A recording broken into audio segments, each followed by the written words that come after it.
Ano nga ba ang illegal monthly rental markup na ginagawa ng pasaway o unscrupulous na agents or SPA sa MOA condo area? Una, alamin muna natin yung tipikal at maayos na rental transaction.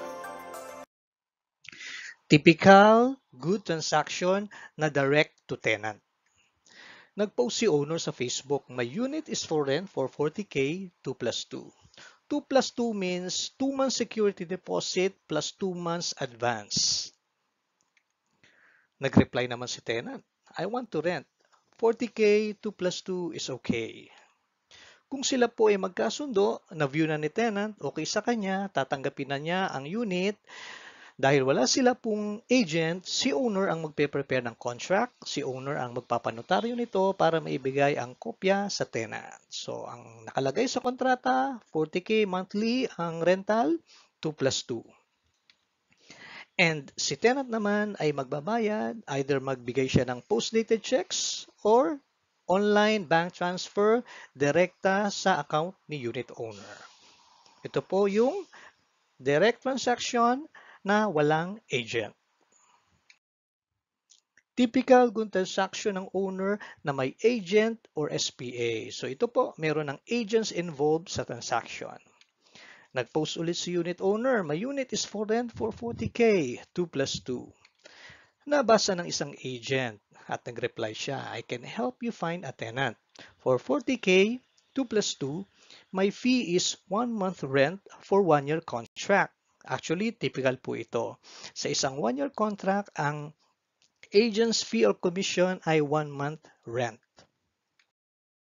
Si tenant din po ay nag-post sa Facebook, I'm looking for 1 bedroom to rent. At meron ding agent na nag-reply sa kanya, I will help you find, my fee is 1 month rent for 1 year contract. So usually, merong mga network ang mga agent para makahanap ng kani-kanilang mga client. Sabi ni owner's agent, I have an owner for 40K, 2 plus 2, 1 year contract. I have a tenant. I will inform him of the rate. Kakausapin na ngayon ni tenant, agent yung kanyang kliyente na tenant. Boss, I found 1 bedroom for 40K, 2 plus 2, 1 year contract. Sabi ni tenant, that's okay with me. Let's view the unit. Ideally, sa viewing ng unit, magkikita-kita silang lahat. Si owner at yung owner's agent, at pupunta si tenant at yung tenant's agent para sa viewing. Pag nagkasundo na sila sa deal, either mag-down muna si tenant para ma-secure yung deal or kung okay na, contract signing na sila. So nakalagay sa kontrata nila, yung rental 40K, 2 plus 2. So yung mga agent, kasama sa kanilang service, sila ang magpe-prepare ng contract at magpapanotaryo at yung iba pang mga services, admin works na kailangan para sa transaction na ito. Kasama po yan sa binabayad natin sa agent's fee, yung mga paperworks. So ito po ang typical. Rental payments are done by the tenant through online bank transfer to unit owner's account or to issue post-dated checks or PDC. So, magbabayad si tenant ng kanyang monthly payment through online bank transfer diretso sa bank account ng unit owner. So, sa example natin, 40K. Wala nang involvement ang agent, SPA sa mga payment, rental, or security deposit. Support na lang ang mga agents sa ibang concerns ng unit owners at tenant later on. Then, babayaran nila yung mga agents nila ng commission or agents fee na tinatawag. So, babayaran ni owner, 40K for your commission ng kanyang agent. Thank you, sir. In our example, yung service ni agent SPA in finding a tenant is compensated with 1 month rental fee for 1 year of tenancy contract, which is, sa example natin, 40K. Punta naman tayo sa rental transaction na may illegal markup ng agent SPA.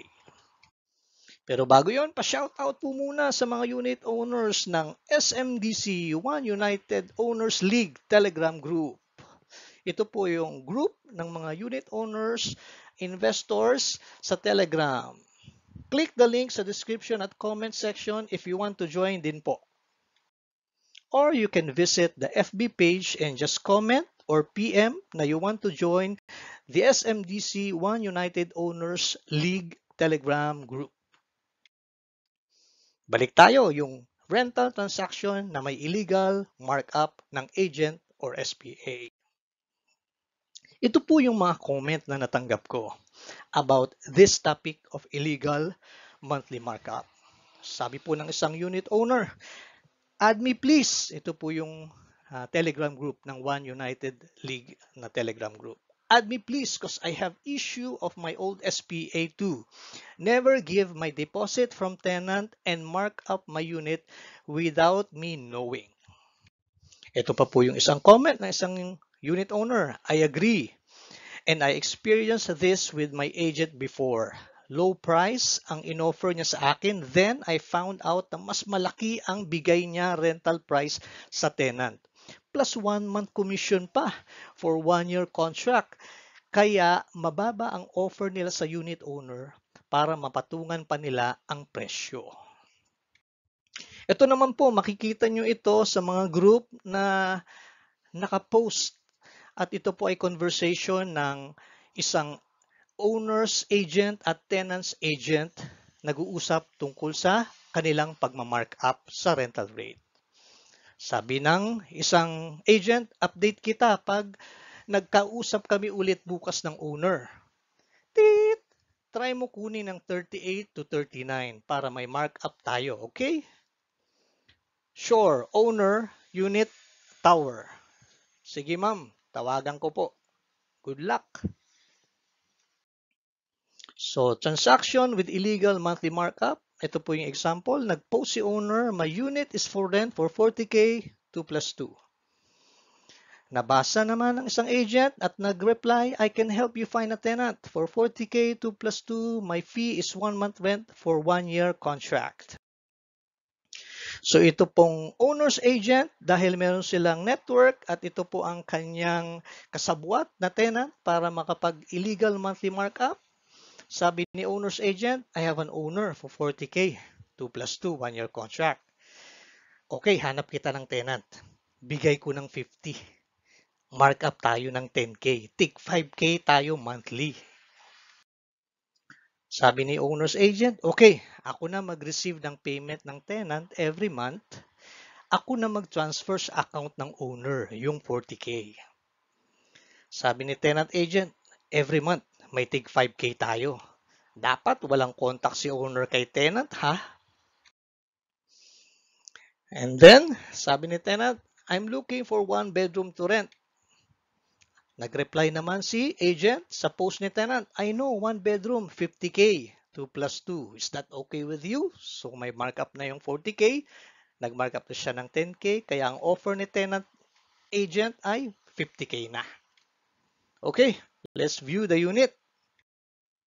Sa viewing ng unit, wala ang unit owner. Agent SPA lang ang present. Unit owner's agent at darating na yung tenant at tenant's agent para sa viewing. Wala ang unit owner or kanyang representative ng owner. Di bali, ipadala nyo na lang sa account ko yung monthly payment. Yan ang sasabihin ni agent ng owner. Ako na po mag-transfer sa account ni unit owner. Sabi ni tenant, okay. Sasabihan na lang ni agent SPA si owner kung na-rent out na yung unit niya. Rented na po sir yung unit nyo, sabi ni agent. Uy, that's great, salamat. Ako na lang po mag-collect ng monthly rental payment po. Transfer ko na lang sa account nyo. Okay, pwede naman, sabi ni unit owner. Tapos, pag okay na yung transaction, na clear na, babayaran nila yung mga agents sila ng commission or agent's fee na tinatawag. 40K for your commission. Sabi ni agent, thank you sir. The unit owner and tenant are not allowed to have a direct line of communication with each other. all communication will pass through the agents. Monthly rental money flow. So, paano ngayon ang magiging bayaran ni tenant pagka may markup? Ganito po. Ang rental ni tenant, 50K. Sabi ni owner's agent, sa kanya daw dadaan ang payment dahil meron siyang 5K. So, pag na-receive niya ang 50K, sa kanya ang 5K, yung 40K, siya ang magpapadala sa account ni owner, either through online money transfer also, 40K sa kanya, at merong 5K si tenant's agent. So, every month, sila ay nagma-mark up ng tig 5K sa ating example. There are two contracts in this type of illegal transactions. Unang-una po ang contract, yung unit owner's contract copy. Ang nakalagay po sa rate, 40K. Dahil yun po ang sinabi niya dun sa owner's agent. Pero meron po tayong tenant's contract copy o yung tinatawag nating ghost contract. Bakit po ghost contract? Kasi hindi po ito alam ng unit owners na meron pong ganito. Ang pagkakaiba nito, meron pong ibang rental rate na nilagay na nila yung markup nila. Naging 50K na yung 40K na gusto ni owner. So sa tenant's contract copy o yung ghost contract, nakalagay po rental ay 50K. Tenant's contract or yung ghost contract is sometimes the one submitted to condo admin. Get a copy of your tenant's contract sa admin to check if the rates are the same. Bakit yung illegal monthly markup? Why is it illegal or unacceptable? Number one, it is done without the knowledge of both unit owner and tenant. It is a form of cheating. Number two, agents are not co-owner nor co-investor to earn from the rental of the unit owner. Meaning, hindi naman sila nag-invest ng unit. Hindi naman sila nag-invest ng property. Bakit sila makikihati or makiki-earn sa investment ng owner? So ito po ay uri ng pandaraya. Pangatlo, agents are already paid with 1-month commission in return for their services. Bayad na po ang kanilang serbisyo. Kaya wala pong dahilan para mag-mark up sila doon sa rental ng unit owner. Paano makakaiwas sa ganitong modus? Number one, advisable na present both unit owner or family representative at tenant sa contract signing para po may transparency. Number two, dapat may direct line of communication from unit owner to tenant para napapag-usapan nila ng maayos yung details ng contract. Number three, agents are not allowed to receive any payment from tenant, either rental payment or security deposit. Ito po yung nakikita nating problema na pag may dinadaanan pa po ang payment, dadaan pa sa agent na hindi naman po kailangang dumaan dahil meron na po tayong online bank transfer ngayon. Pag dumaan pa po sa ibang tao, nagkakaroon po ng markup. So, wag po natin itong hayaang mangyari. Humana po tayo ng agent, humana po tayo ng tenant na kayang mag-transfer direkta sa inyong bank account bilang unit owner. Number 4, all rental and security deposit payments must be done by tenant through online bank transfer to unit owner's bank account. Number 5, the only payment that the agent or SPA can receive is the agent's fee or commission. Ang dapat lang po niyang receive na pera at payment ay yung kanyang komisyon. Other than that, rental payment, security deposit, dapat po direkta ito sa unit owner lamang. Number 6, sabi sa batas, yung Rent Control Act, security deposits are to be received and kept by unit owners only. Kaya po, dapat hindi nadadaan ng agent. At marami pong paraan like online bank transfer na po ngayon. Lahat ng cellphone, pwede na pong mag-install ng app na yan. Hindi na po ito mahirap sa panahon natin ngayon.